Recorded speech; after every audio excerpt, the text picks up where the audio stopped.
The World Health Organization says a series of new Ebola treatments will soon be sent to West Africa as the death toll from the disease continues to rise. And Paul Lee is joining us from the news center. Paul, the UN agency has laid out a new battle plan in this fight against Ebola. It says Ebola vaccine trials may begin in West Africa as early as January next year.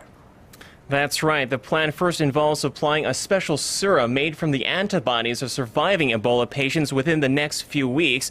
Then a batch of experimental vaccines will then hit the continent next year for what officials are calling real-world testing.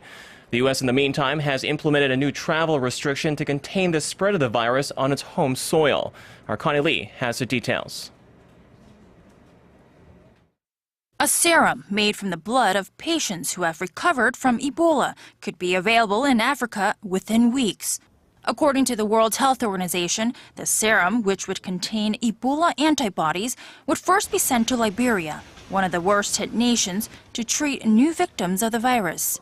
Marie-Paul Kinney of the WHO also said that a vaccine could be ready by this January to combat the outbreak that has already killed more than 4,500 people.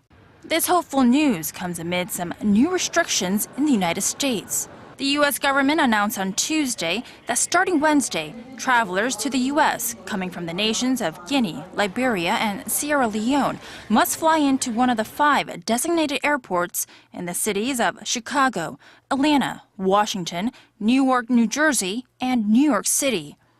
All travelers, even U.S. citizens who spend time in any of the Ebola-stricken nations, will go through an enhanced screening process for the virus.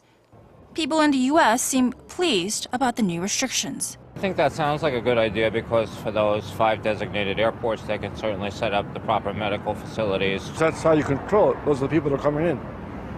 You know where they're coming from, not where they're not coming from. So far, 3 people have been diagnosed with Ebola on U.S. soil. 2 of them healthcare workers. Connie Lee, Arirang News.